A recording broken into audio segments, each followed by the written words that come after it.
আপনার সমস্যা কি জানেন? আপনার সমস্যাটা আপনি খোঁজেন, আপনার সমস্যাটা আপনি দেখেন। আপনি প্রতিনিয়ত কি কাজ করতেছেন সেটা কি আপনি একটু অ্যানালাইজ করেন? করেন না। আপনার সমস্যাটা হলো আপনি যে যা বলতেছে তাই শুনতেছেন। আমি আপনাকে বলি না যে অন্যের কথা শোনা আপনার জন্য ভালো না। আপনি অন্য ভিডিও দেখে আপনি সেভাবে কাজ করবেন সেটা আপনার জন্য ভালো না। আপনি কি পারেন? আপনার অভিজ্ঞতাটা কি? আপনার কোন বিষয় জানা আছে? সেই বিষয়গুলো কি আপনি একটু ভেবে দেখছেন? একটু চিন্তা করে দেখছেন? বা ওই কাজটা আপনি করে দেখছেন? বা ওই ধরনের ভিডিও আপনি তৈরি করছেন? করেন নাই। আপনার ফলোয়ার আসবে কোথা থেকে আর ভিউজ আসবে কোথা থেকে আর আপনার রিচ এঙ্গেজমেন্ট বাড়বে কোথা থেকে? আপনি শুনে শুনে কাজ করলে, দেখে দেখে কাজ করলে তো হবে না। আপনার ভিতরে কি আছে? আপনার ভিতরের যে ট্যালেন্ট আছে, যে চিন্তা আছে, যে চেতনাটা আছে, আপনি যে বিষয় সম্পর্কে মোটামুটি ধারণা আছে, পারেন, অথবা ওই বিষয় একটু যদি অ্যানালাইসিস করেন অথবা বারবার একটু ট্রাই করেন, আপনি ওই ধরনের ভিডিও তৈরি করতে পারবেন।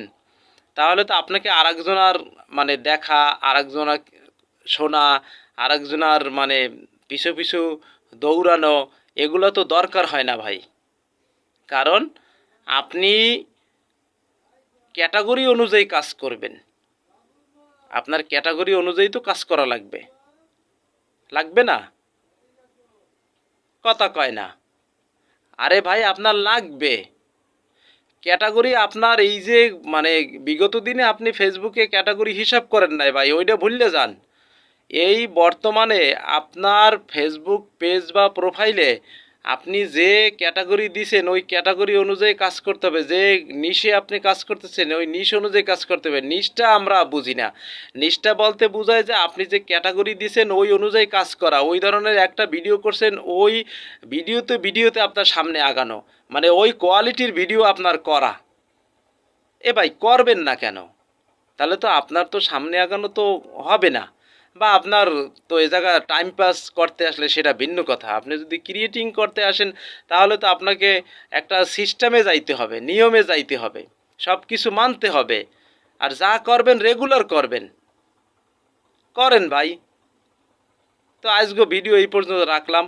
পরবর্তীতে আরও গুরুত্বপূর্ণ কথা আপনাদের মাঝে আলোচনা করব। ওই সময় একটু খেয়াল করে দেখেন, তাহলে ভালো হইবে আপনাদের জন্য। তো ভালো থাকেন।